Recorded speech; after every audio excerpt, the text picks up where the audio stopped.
Sale pues, vámonos recio. Híjole, ya no te puedo acompañar a comer, es que me van a mentar la madre en 10 minutos. Y sí tengo que llegar a juntar porque si no me regañan. Quizás no lo podría haber demostrado, ¿no? Porque en Chalco, pues... Ni llegado a la biblioteca, güey. Lo baleaban en la esquina, güey. La cuchillaban. Se ve que trae zapatos. ¿Me está diciendo que soy una prostituta de Brasil? ¿O qué? Yo me prostituyo. Yo me prostituyo. A mí no me molesta. Me siento muy orgulloso de eso. Primaria, al usar el compás te salía cualquier figura menos un círculo. Si cuando elegiste tu carrera buscaste una que no tuviera matemáticas porque los números no son lo tuyo. Si no entiendes las altas finanzas cuando en la tienda te piden 2 pesos para darte 10 de cambio, entonces estás en el lugar correcto. Seguramente has escuchado que las matemáticas están en todos lados, pero nunca has pedido un octavo de queso panela. Cada semana, Eduardo Sánchez, Christopher Tejeda y yo, Miguel Serrano, te lo demostraremos por contradicción. By contradiction. Ya, ¿Cómo están? Bien. Capítulo 21. Capítulo 21, ya 21 está. semanas. Ya tengo muy memorizada por contradicción. Se los juro que cada vez que hago una demostración, Digo, por contradicción, pienso podcast. por contradicción. Exacto. Ya no sé si estoy en el podcast o estoy haciendo una demostración. Hoy sí estás haciendo bien la demostración, ¿no? Ya todo el escrito por contradicción, todo por contradicción. Contradicción, sí. Bueno, ¿De qué nos vas a hablar hoy, Miguel? A ver. ¿de eso qué viene? les quiero contar Cuéntanos, esta historia. chisméanos. A las 4:26 de la mañana del 1 de septiembre de 1939, el capitán alemán Bruno Dilley, al mando de una escuadrilla de la Luftwaffe, que es la Fuerza Aérea de la Wehrmacht, compuesta por 3 bombarderos Junkers Ju-87, descargó en picado y luego en vuelo rasante bombas sobre el suelo polaco. Minutos después, a las 4:47 de la mañana, 225 marineros escondidos a bordo del acorazado Schleswig-Holstein abren fuego con 4 piezas de artillería de 280 milímetros y 5 de 150 milímetros contra la fortaleza de Versplatte. Poco después tendrá lugar el sangriento bombardeo de la ciudad de Danzig. Les acabo de contar cómo comienza la Segunda Guerra Mundial con la invasión de Alemania a Polonia. Ok. Fue el primer lugar que invadió entonces. Ajá. ¿Mm? La Segunda Guerra Mundial fue el conflicto bélico más grande del siglo XX con millones de muertes. Y poco tiempo después de que iniciara este conflicto bélico, un joven matemático es capturado por los alemanes en Dinamarca. Hoy les voy a contar la historia de John Edmund Kerrick, uno de los matemáticos experimentales más extraordinarios de la historia. Ok, ese nunca lo había escuchado, güey. No es muy conocido, no es muy... De hecho... Es que hay una infinidad de pues matemáticos que ni conocemos. Yo no conocía nada de este compa hasta que investigué y me parece fascinante su historia. Pero bueno, antes quiero contarles una cosita, ¿no? Caray. Bueno, ahí quiero hacer una reflexión, ¿no? ¿En qué sentido? El campo de las matemáticas es bien conocido por su característica de poder llegar a conclusiones usando solamente lógica y simbolismo. Ok. Nosotros a veces a los astrónomos los asociamos con el telescopio, a los biólogos y químicos con el microscopio. Ok. Pero a los matemáticos, ¿con qué los asociamos? Compás y papel. Con lápiz y papel. Con lápiz y papel. Con compás, ¿no? Porque escribías, ¿no? Con el... Dos en uno. Sí, exacto. Nunca te llegó a componer el lápiz y dices, puta, pues traigo compás. Sí, Por eso estoy diciendo, son las chidas. que aparte la pinche puntita. Justo en ¿no? la pobreza, güey. Pero aquí la pregunta es, ¿si los matemáticos solo necesitamos lápiz y papel? ¿Podría ser esto distinto? ¿Podríamos ser experimentales? Depende qué quieras hacer. Yo creo que ahí depende de la cuestión de qué quieres estudiar, ¿no? Si matemáticas más aplicadas. Pero Tomás, para ser aplicadas, ¿qué necesitas, güey? O sea, ¿con qué asocias matemáticas aplicadas? Con tecnología. ¿Computadoras? Pues sí, pero a fin de cuentas es una máquina y papel digital, ¿no? Sí, o sea, realmente vamos a ver Sí, si o sea, se puede o no.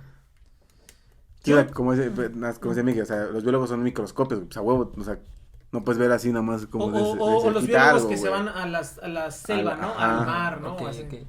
Pero los matemáticos sí es... Sí, no va a decir, ay, tengo que hacer prácticas de campo para encontrar el número pi, güey, ¿no? No, es que le saqué una foto ahí a una E, ¿no? Sí, no, güey. entonces. Bueno, John Edmund Kerrig nació en 1903 en Norfolk, Inglaterra. Pero a temprana edad sus padres se mudaron a Sudáfrica y allí es donde creció. Okay. Estudió en la universidad y en 1927, a los 24 años de edad, se graduó con honores como el primero de su clase en matemáticas en la Universidad de Witwatersrand, en Johannesburgo. En 1929, 2 años después, obtuvo su maestría en ciencias con una tesis sobre astronomía en la misma universidad. Y además también obtuvo un diploma en actuaría en la Universidad de Edimburgo.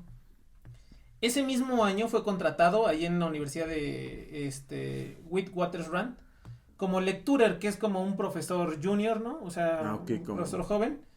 Y 6 años más tarde obtuvo su plaza, senior lecturer. Se casó con una chica danesa y tuvo 2 hijos, ¿no? ¿Vamos a hablar de la chica danesa? Vamos a hablar de la que... Se casó con una chica danesa, pero no la chica danesa ya. de la película. Una chica danesa. Y tuvo 2 hijos. Esa es su historia, una historia normal, común, bonita. Una vida tranquila, ¿no? Pero ya vimos que en septiembre del 39 inició la Segunda Guerra Mundial, un conflicto pues que golpea a todo el mundo.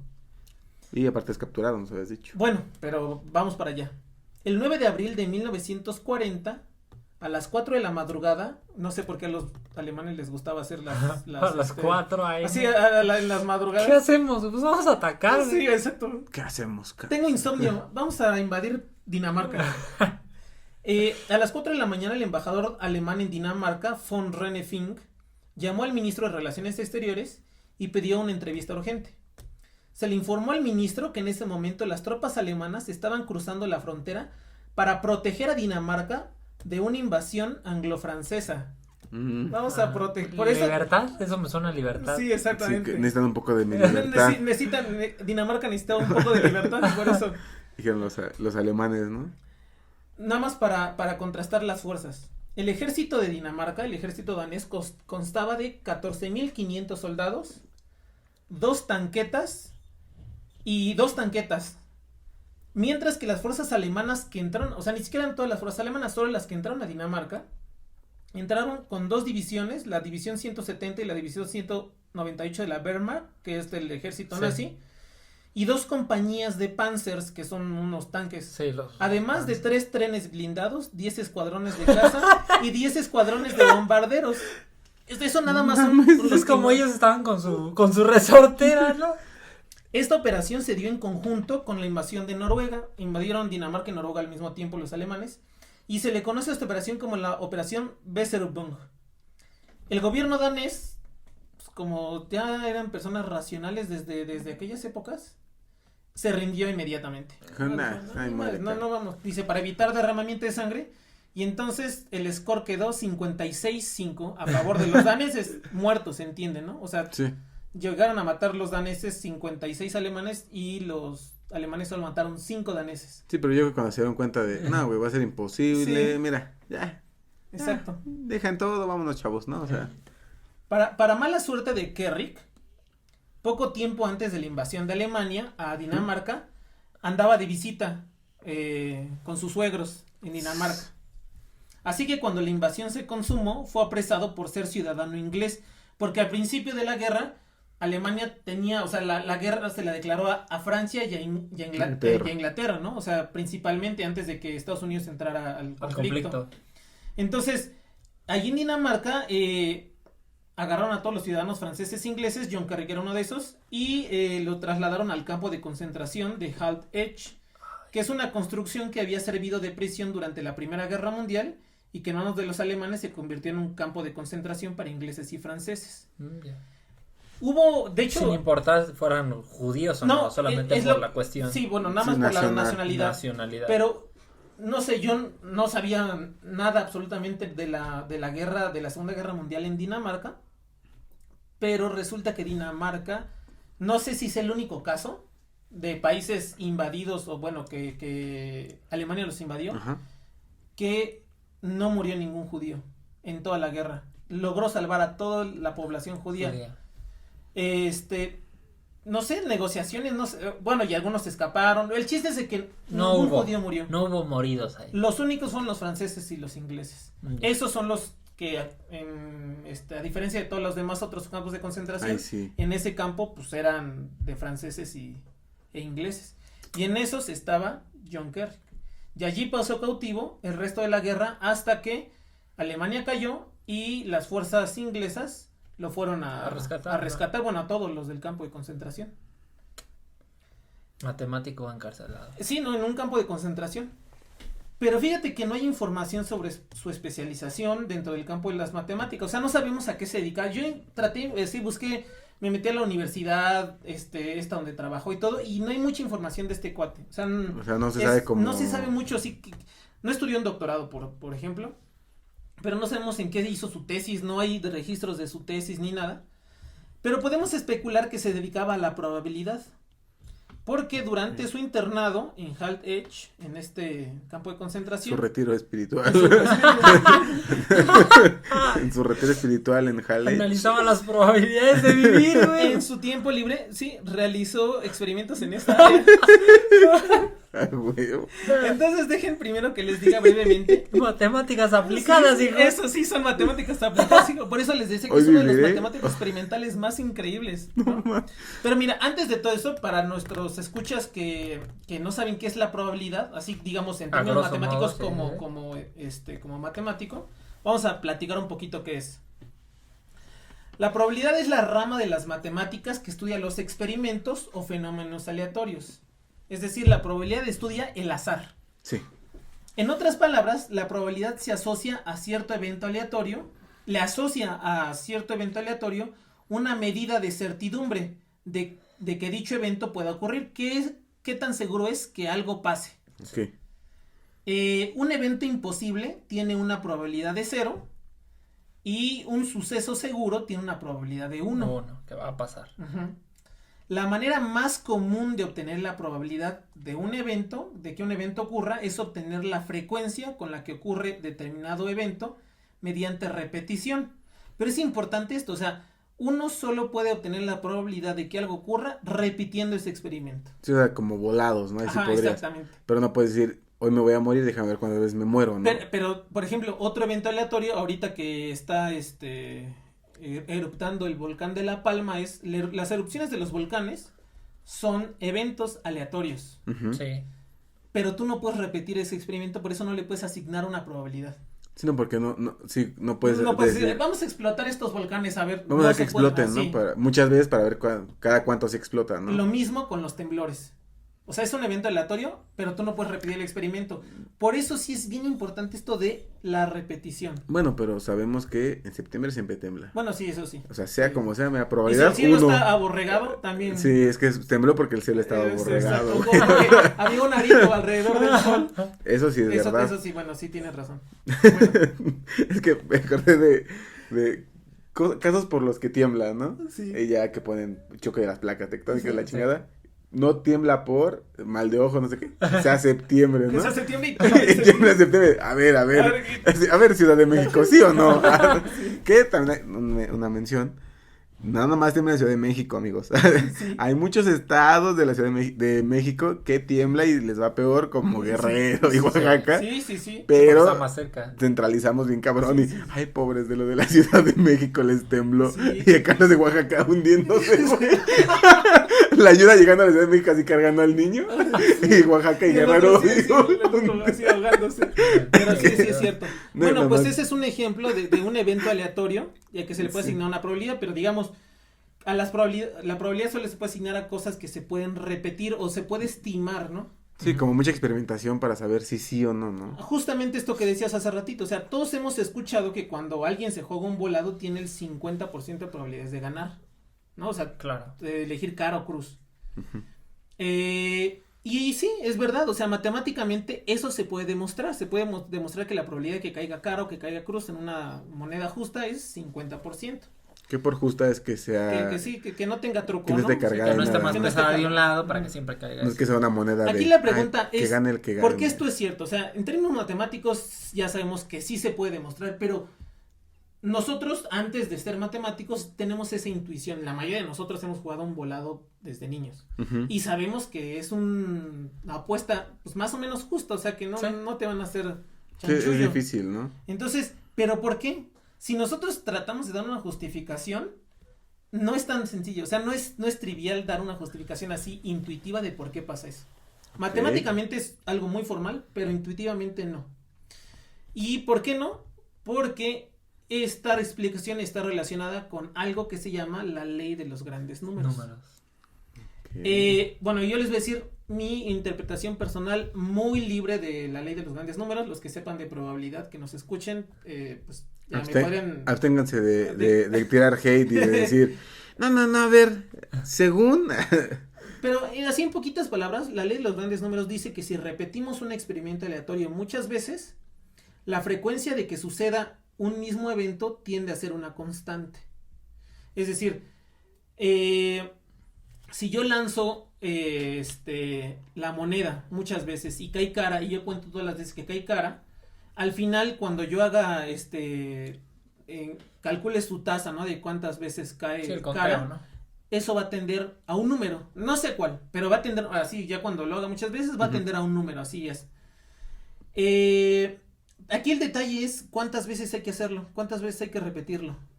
Sí, con cuántas es suficiente. Bernoulli demostró matemáticamente que esto se cumple cuando el número de veces se repite. Demostró que esto se cumple cuando el número de veces que se repite el experimento es una infinidad. O sea, es infinito, sí se cumple en el infinito. Y la pregunta es entonces, ¿es cierto o no?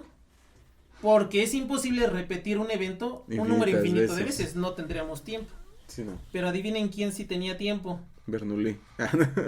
No, Bernoulli. Nuestro matemático encerrado. El encerrado, ¿no? Exactamente, John Kerrick, ese sí tenía todo el tiempo del mundo. Entonces ahí se consiguió un compita que se llama Erik Christensen, que no era matemático ni nada, pues era un preso como Kerrick. Sí. ¿Tú qué cometiste aquí, carnal? Nacer, güey. Nací en Inglaterra. ¿Y tú? No, pues en Francia. No, pues yo nací en Francia.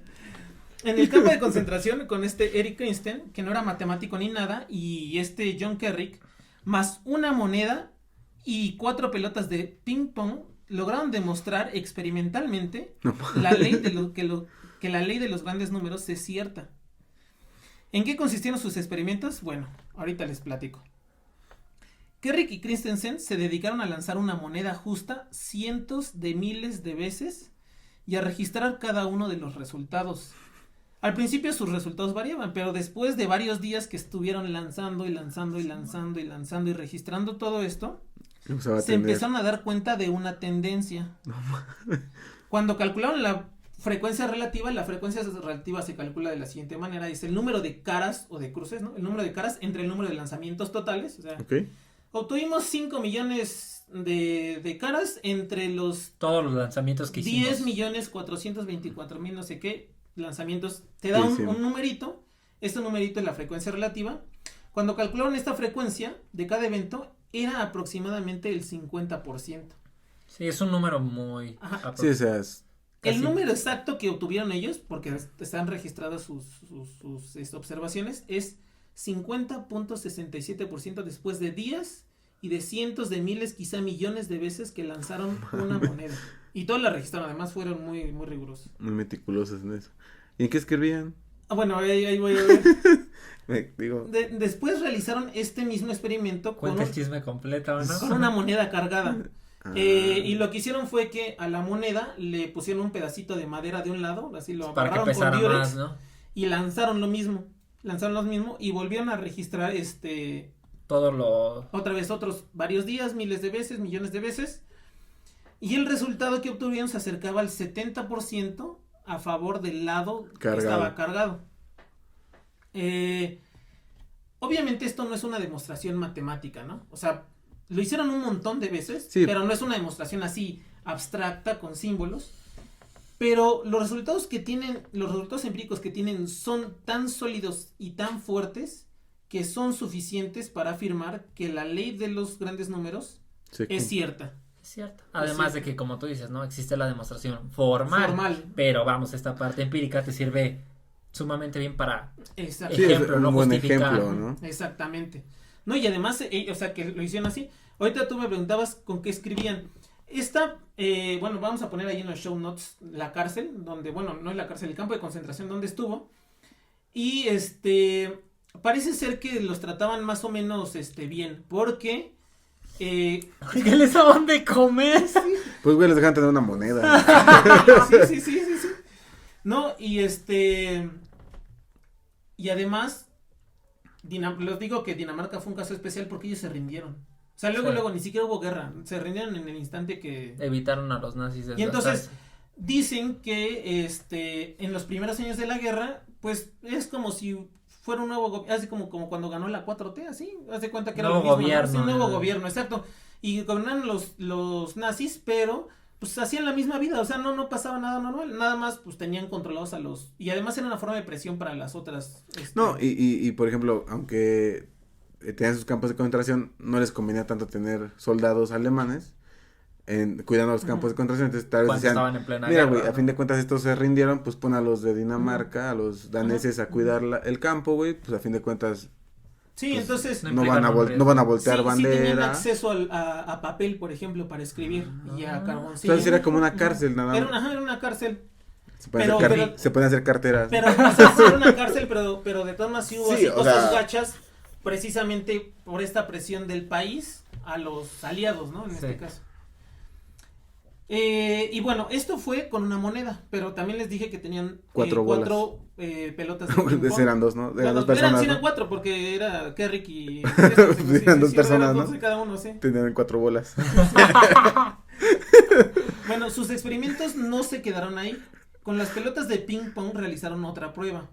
Pintaron 2 de color rojo y 2 de color verde. Es que me los imaginé pintándose así. ¿De qué color los traen? Sí lastima la pintura. Son un chingo de comezón. Son un chingo de comezón. Oye, qué rico, ¿sabías que si le echas limón te sabe?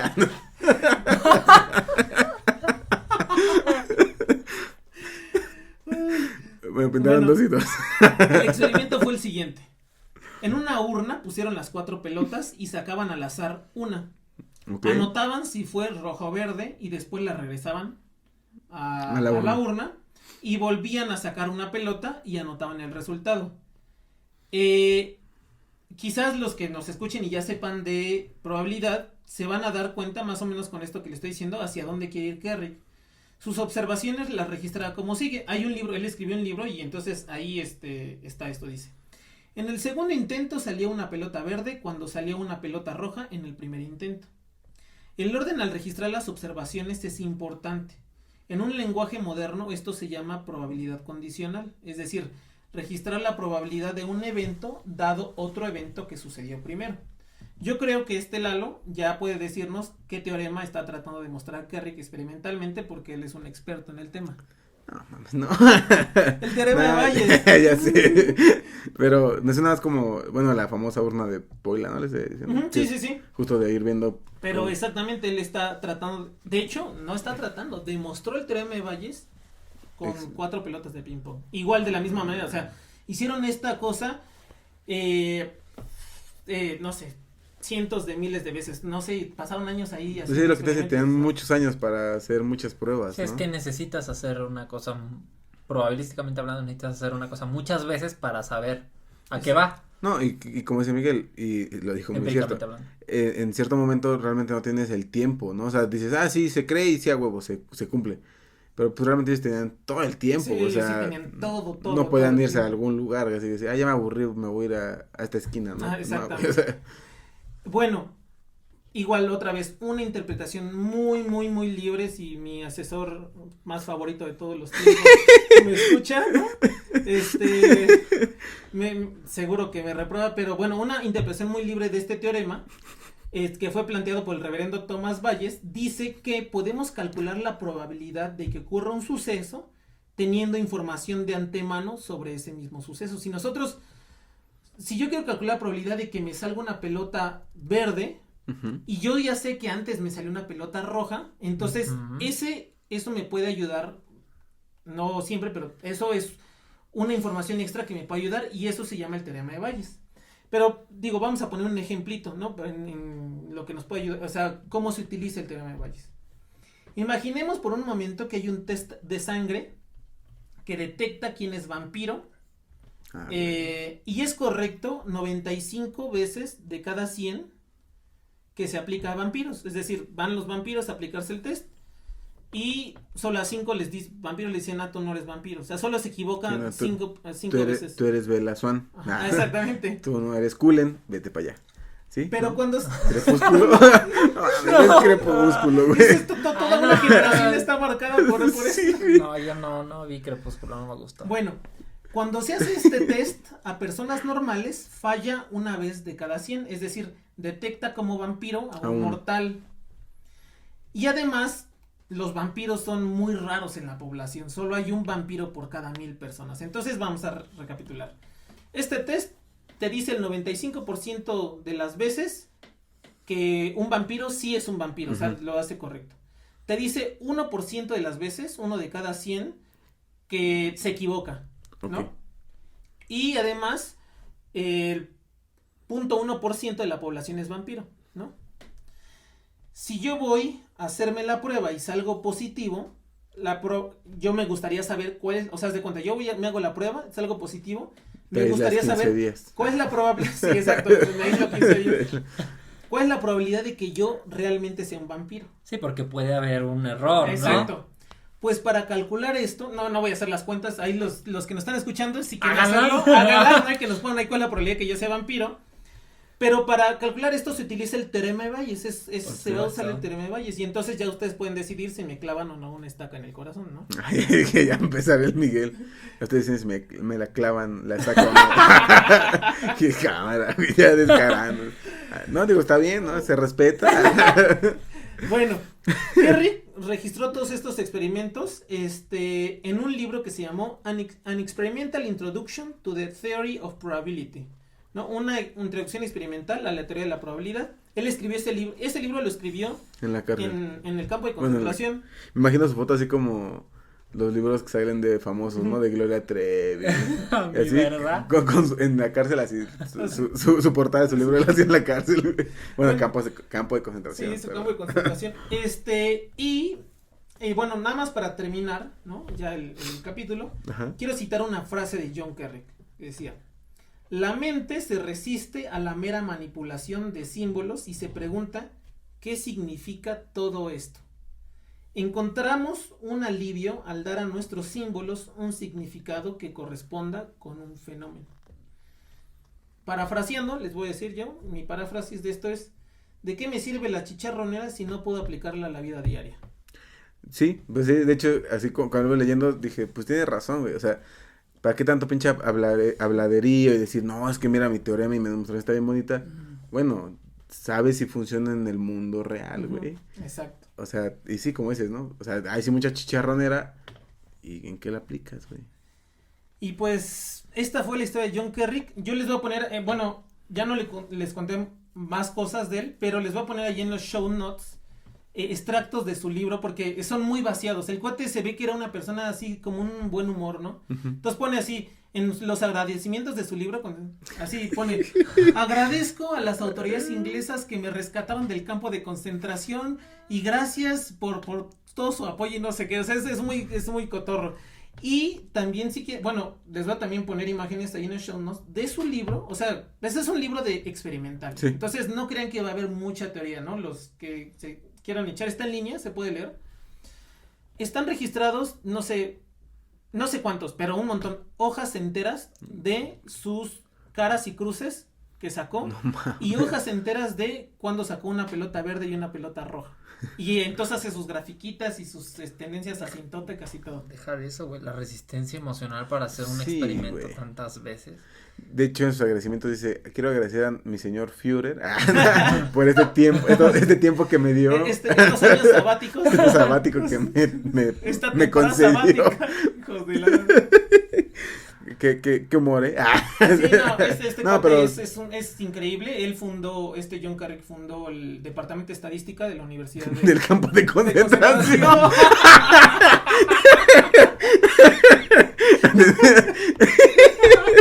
ahí en el campo de concentración y dijo, no, hay que hacer una universidad, ¿cómo ven? Yo declaro aquí el departamento de estadística. Pues esta es la historia de John Kerry, como ven, un matemático experimental. Yo creo que podemos hablar de muy poquitos en la historia. Experimentales, sí. No, y que por suerte no fue experimento, ¿no? Por suerte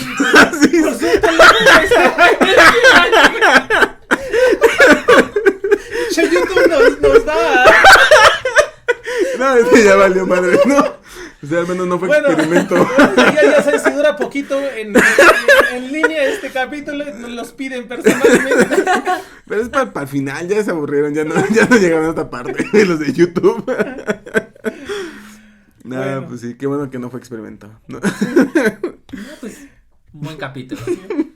¿Sus redes sociales? Pues a mí me encuentran en YouTube como Matt Whammer y en Facebook como Christopher Tejera. Ahí me encuentran como Edo, un humano más. Y ahí me encuentran como Miguel Más. Igual nos encuentran en YouTube, el podcast como Por Contradicción Podcast. En las redes sociales nos encuentran como Por Contradictio.